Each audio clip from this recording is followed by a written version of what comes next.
What's up guys, it's Nick 2 and today I'm going to be showing you guys what I believe to be the best anomaly power pyro build that I've ever used in this game. This build is the single best ad clear build in the entire game. It's so good that the first time that I used it, I was able to do Boomtown in under 3 minutes. It's just that crazy. I'll have gameplay of that Boomtown at the end of the video, but not only is this build just a complete monster at clearing maps, but it can also absolutely tear through bosses with the right setup. With my current build that's a bit suboptimal, I'm able to kill the last Arbiter relatively quickly, and it's more than fast enough for me, but a friend of mine was actually able to set up the build near perfectly and just completely shreds the boss like you can see here. This is honestly the most fun that I've ever had on Pyro, and I really hope that you guys enjoy it too.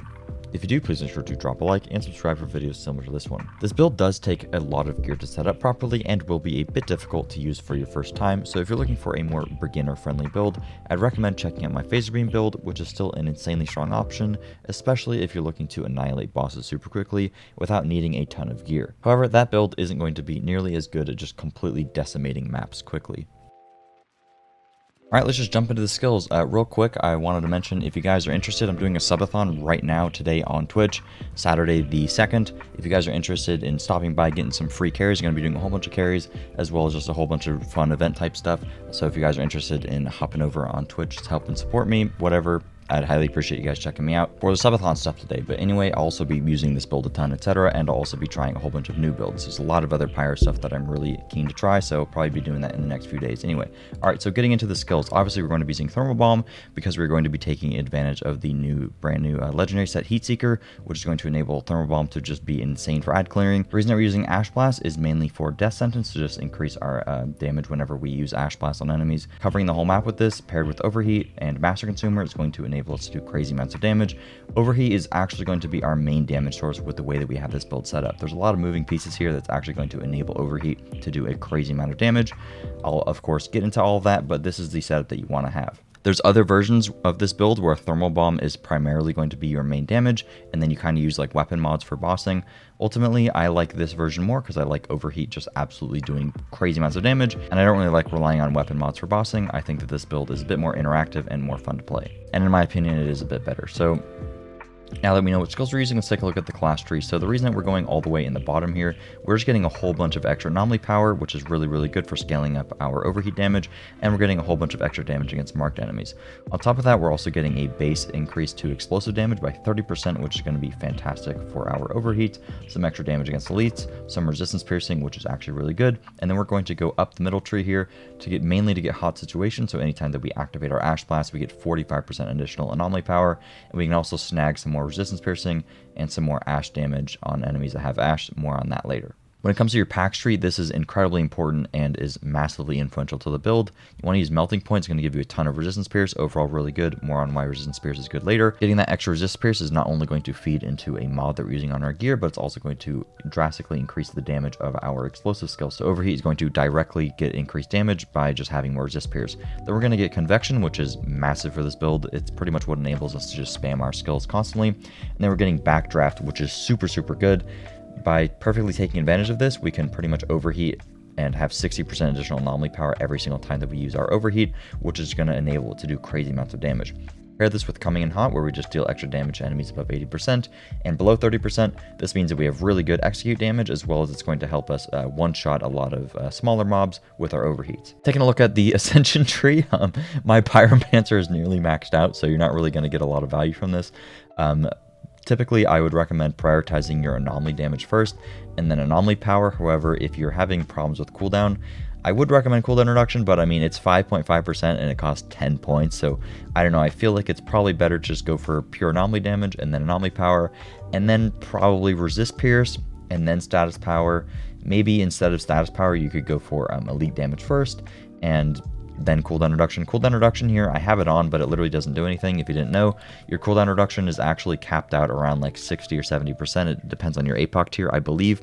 Not 100% sure on that, but either way, once you have like 60% cooldown, which is really easy with your gear, getting any more cooldown reduction isn't going to do anything. Now let's talk about weapons. This is incredibly important, so I'd really strap up and try to understand exactly everything that's going on here, because your weapon mods and which weapons you're using is going to drastically increase how much damage you're going to be doing with this build, and is a really important part to actually making the build function.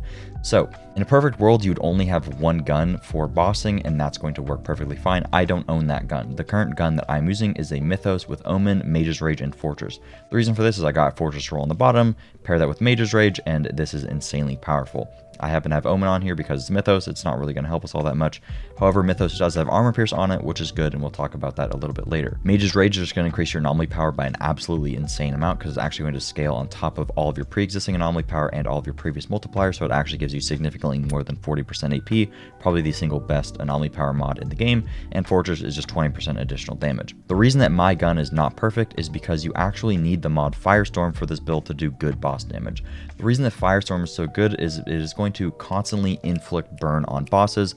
I'm going to explain the rotation for this build and exactly how everything is working at the end of the video, but the reason that Firestorm is literally mandatory with this build is because we're going to be spamming our overheat, and because this is constantly going to be inflicting burn, we're constantly going to be taking advantage of the master consumer, and it's going to increase the damage of our overheat by 150% constantly. And overheat is our main boss damage source, and we're going to be applying ash with our ash blast and our thermal bomb, etc. So having the weapon have Firestorm on it is literally mandatory. What I'm doing right now is I just shoot the boss with my Damascus, and then I swap weapons, and then I just proc my Mage's Rage, and whenever Firestorm runs out, I just swap back. But the perfect weapon that you want is a Charred Lance, and then you could either keep on Death Ray or Resistance Breaker. I don't think it matters that much, and you want it to either roll Fortress or Mage's Rage on the bottom, and then you'd either swap Death Ray or Resistance Piercer or Breaker, whatever, for Firestorm. You can also just get Firestorm to roll on the bottom. You just want Mage's Rage and Firestorm in a perfect world. The reason that the Charred Lance is so good is because it's going to have Armor Pierce and Status Power, which is really good for the build. Missing Armor Pierce on your weapon is a massive loss in anomaly power, and that's why I'm kind of forced into using this Mythos currently and just swapping to a weapon with Firestorm. But if you're really early on into the build, if you happen to just have a gun that rolls with the bottom Mage's Rage or rolls on the bottom Firestorm, and then you can just put Mage's Rage on it, that's going to be your best bet. The Charred Lance is just good because it has Armor Pierce and Status Power, and Status Power is good because it's going to increase the duration that our Ash Blast is going to last on the enemy. So then Ash Blast plus that Firestorm is going to enable us to get more overheats within that window, so we can get more overheats within a certain period of time that are actually going to benefit from Master Consumer, with Firestorm applying that burn, and then our Ash Blast constantly having Ash on the target. Let's just get into the mods. Like I said, at the end of the video, I'll have an image of all of the mods that I'm using. My gear is not perfect, but I'm also going to mention all of the reasons that my gear is not perfect. One thing that I've been talking about a lot, and I feel like I should just get out of the way right now, is no resistance against the fortified. So what this does is it's going to increase your resist pierce by 100% of your armor pierce, and then you actually convert some of that gained resist pierce into anomaly power with unstoppable force. This is the reason that your armor piercing is so good on your weapon, because it's going to be converted into resist pierce, which is not only going to increase the damage of your overheat with that Pax Tree node that we took, but it's also going to increase your AP by an insane amount. So these two mods in tandem with each other are incredibly powerful, and it's the reason that armor pierce is good, but also it gives your resist pierce within your class tree node even more value, converting it into anomaly power, which is really good. Obviously, we're going to be using the new legendary set Heatseeker. This is just going to enable your thermal bomb to do a lot of AoE, pretty much just change between multiple enemies, and it's going to always chain to an enemy that has the lowest amount of health. This is really good because it's just going to give us a whole bunch of extra ad clear. I could easily see a version of this build like the OG Ash Blast Overheat Heatwave build with Akari, and that's still being really good because getting all that extra AP could be good for bosses, since overheat is the primary source of our damage. However, we don't really have to build all that much into thermal bomb for it to be good. It helps us with our AoE. Branded is pretty good for a single target debuff, and it's just fun, and also the Heatseeker gear is going to roll pretty good by default. I'll probably work on an Akari build later on, so if you guys are interested in that, feel free, but I figured more of you guys would want to see this build, and this is absolutely insane anyways. I mean, 230 Boomtown, my first time using it, even with it being thermal bomb and not Akari, I still think is really good. In terms of which pieces you actually want for this, so this is a bit of an interesting question. Which pieces of Heatseeker do you want?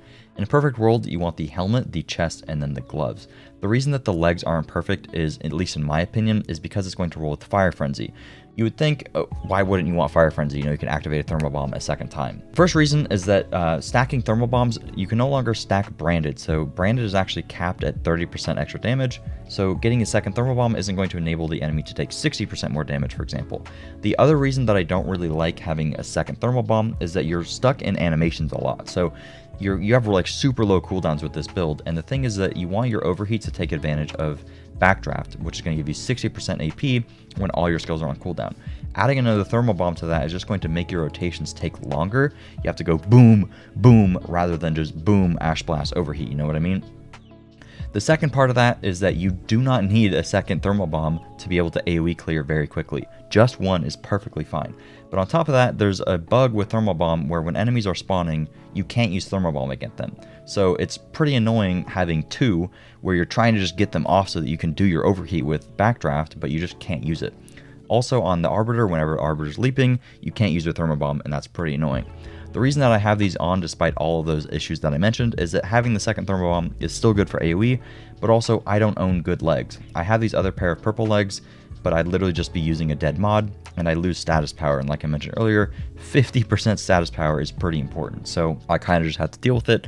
However, I do think in a perfect world you would get some purple legs that have really good mods on them, and you'd gain a mod slot and not have to use Fire Frenzy, and then you could just use the gloves, the helm, and the chest. And the reason that you want to use these is because they have good mods on them. Let's talk about the rest of the mods. So on the chest, we got Ashen Boost here for extra damage, and then we have Phoenix Force, just going to give us a whole bunch of extra AP whenever we consume statuses with our overheat, which is going to be all the time. Especially on bosses, we can stack this up very, very quickly with how our build is set up. Then we just have Death Sentence, so whenever we proc our Ash Blast, we're just going to get 30% extra anomaly damage, which is super, super good. One of the better debuffs in the game, and it's also going to work for your teammates, so overall, really good. For the Heat Seeker chest, it's going to roll with Fire Trap on it, so it's just going to help our Thermal Bomb do a good bit of extra damage, and it is going to blow up in a small radius, so really good for AoE.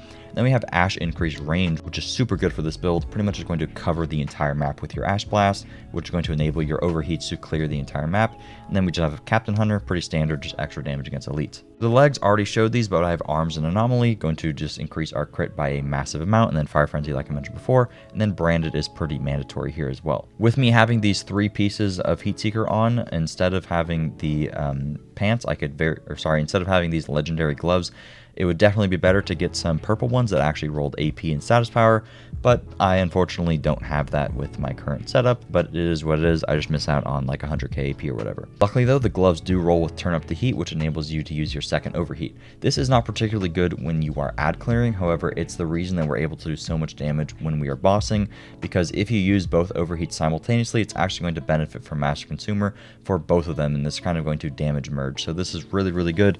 I definitely recommend having two overheats. There's no reason to really space them out ever. You always just want to smash them back to back. Pair this with Detonator, we're able to just mash overheat back to back, which is a lot of fun. And we have really, really low cooldowns already with Detonator enabling us to just spam our overheats, and Convection reducing the cooldowns of all of our other stuff. Then you have Bullet Kindling, deal 12% more damage against enemies afflicted with burn, and we're always going to be afflicting burn with our Thermal Bomb and with Firestorm. Then we have the Akari Boots here. These are the single thing that I want to replace the most. The problem is that they have like really good mods, but I don't want health or skill life leech or cooldown reduction. I want AP and status power. So my build, like you see already, could be drastically improved upon. I mean, just getting some AP gloves or maybe some better pants, getting some boots that actually had AP and status power, and then getting a charred lance, I would be flying. I'd be killing the boss in 10 seconds. I'd be doing boomtowns a bit faster than I am right now. It'd be really nice, but even with the suboptimal, I mean nearly perfected, I'll call it, version of the build, it's still super good. I have Master Consumer here, absolutely mandatory. This is the whole reason that our overheat is going to do a bunch of damage, as well as just scaling all the extra AP that we're doing and scaling a lot of the explosive damage. And then obviously I'm going to be using no resistance against the fortified and then unstoppable force. I did kind of mention that Fire Frenzy is somewhat of a dead mod. If there was another option to go for, I would probably lean toward, if I were to still use my Omen weapon, I'd probably use Tainted Blood for more damage against bosses, or I would just use Anomaly Echo for some extra flat anomaly power, or something like Power Assimilation for some more anomaly power as well. But ultimately, it doesn't really matter. I think most people are going to have trouble getting all the mods that I managed to get anyway, so I would just focus on these.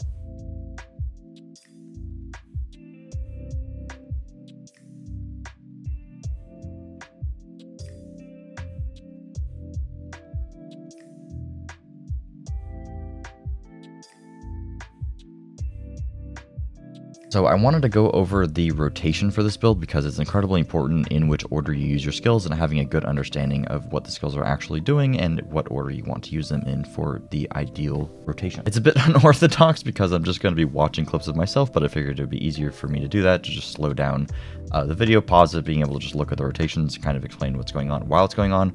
And it also saves me a lot of editing time, so let's go. First off, we're going to take a look at mobbing, which is pretty simple, and then bossing is where it gets a little bit more complicated, and you kind of want to do things in a specific order, which I'll have listed in a typed fashion in the comments below. Alright, so getting into how I actually start at this boomtown, I pretty much just smashed my thermal bomb twice. Generally, I like to open up with my thermal bomb, and then because the door's still closed, I just ash blast, and then I just smash my overheats once the ash actually carries through the map, but it didn't really do that. Here, I ash blast, and then because that guy's ash, I'm able to spam crits on him. And then because I was able to get those crits, I had so much extra AP from Mage's Rage, etc. And the Ash Blast had time to kind of fan out. My Overheat was then able to kill people. Sometimes I'll actually wait to use my Overheat after my Thermal Bombs if I anticipate the enemy surviving, if they were to have a lot of health. But in expeditions, when mobbing, etc., these elites don't really have all that much health, so I don't really have to wait for my Thermal Bomb, and I don't really have to max out my Backdraft. But typically I would open with Thermal Bomb and then do what I did with the Ash Blast, and then I would spam the Overheat. Maybe the Expedition clip wasn't the best one, but what I just did right there was pretty much what I would normally do. Pretty much just Thermal Bomb, Ash Blast, spam some crits on a guy for Mage's Rage and Arms and Anomaly, and then smash my Overheat button, and pretty much just rinse and repeat that. And just remember that every time that all of your skills go on cooldown, you'll then pretty much get a free reset of your skills. Alright, just to represent the ad clear a little bit more, what I like to do here, or what did I even do here? I probably Ash Blast first, and then I spam my crits, and then I Overheat, just because I know these guys don't have all that much health. But in a scenario where the guys have more health, I usually do like to use the Thermal Bomb. It kind of just depends on the scenario. In this scenario, I don't really need all that extra AP for my Overheats to own, and the cast time of both the Thermal Bombs is pretty long. I'm just going to let this clip play out, and then we'll talk about how you guys want to approach bosses. Those guys down there will just die to my next Ash Blast Overheat, probably. Yeah, just like that. This part is so annoying though, they're just slowly trickling down. 145, I'll take that. That's not the worst thing in the world. I have no idea how I got 230 the one time, like literally my first time walking in here with this build. I don't know what that was about. What is happening? I've never had these guys run up to me like that. What was that? They are not happy with me, dude. They are fuming at me. Kind of weird, but I don't know. I got 230 before, but I'm not too mad about this. Is what it is. I think you could do faster with just one Thermal Bomb for sure. I think I also found a faster way to clear this room is actually forcing these guys to spawn real quick, but I don't know. I mean, literally no one cares about how fast you do expeditions. It's expeditions in 2022, you know. Yeah, I mean, it's still 240 or something, right? Like that, right? Not bad. How fast is it? Gonna tell me? 241? I mean, not terrible, considering. Game had potential, and they just decided, whatever. Here's the damage at the end. I mean, Overheat's obviously going to carry in an expedition, but Overheat is a lot of your damage. Alright, so here's the clip of me fighting the Arbiter. When it comes to the boss, the rotation is significantly more important. Basically, you want to make sure that you not only are using your cooldowns as frequently as humanly possible, but also making sure that your Overheat is going to benefit from both Burn and Ash every single time that you use it, and making sure that Overheat benefits from Backdraft, so basically everything else is on cooldown prior to you using Overheat. The way that I open up on the Arbiter is I have my weapon out, which is my Damascus that actually has Firestorm. If you have Firestorm on your main weapon, you don't really have to worry about this, but I open up with a weapon that has Firestorm on it. I wait for the boss to do his first leap because you can't Thermal Bomb prior to that. Then I pop my Thermal Bomb, I pop the Firestorm real quick, and then while I am shooting him, I pop my Ash Blast. Once I get about 4 crits, then I smash both of my Overheats. This is then going to immediately reset my cooldowns again, so I can then Thermal Bomb again just to get it on cooldown, so that my next 2 Overheats are going to benefit from Backdraft. And then I kind of just have to wait here a second for my next Ash Blast to be on cooldown, and then I pop my Thermal Bomb, double overheat, and then I overheat when it's on cooldown, Ash Blast, swap weapon for Firestorm. That's pretty simple. So let's just go over it again. I do things pretty quickly because things happen really fast with this build. So let's just go over it one more time. So you want to open up with Thermal Bomb, apply Firestorm, and then you want to Ash Blast. In this case, I have to weapon swap. And then while you're Ash Blasting, you want to proc your Mage's Rage, and immediately after that, you want to overheat. Now that you use your overheat, you're going to get all your cooldowns back. You want to Thermal Bomb, double overheat again, and then you're pretty much just going to have to wait. Why did it black screen? You're going to have to wait for your Ash Blast. You could wait like 1 more second for your overheat to use those 2 charges, and then Convection will kind of proc, but you kind of want to save your Convection proc for actually after this. So then I just wait for my Ash Blast. Bit unfortunate, you have to wait there, whatever. I use my overheats immediately, but I actually should have just used my Thermal Bomb, so I kind of messed that up. But you just want to Ash Blast, Thermal Bomb, and then smash your overheats. And then again, I'm just sitting here waiting for my cooldowns. My overheats came back, I proc those, that's going to then proc Convection. Now everything's back up, Thermal Bomb, Ash Blast, overheat, the guy is dead. That's pretty much it. It is certainly a learning curve, and I highly recommend you guys pretty much just practice it and get used to it. But once you get used to it, you understand how Convection works, understand when to use your overheats at the right time, when to swap weapons for Firestorm if you're doing that, etc. You'll have it down. Anyways, thank you guys for watching, and I will see you guys later. Peace.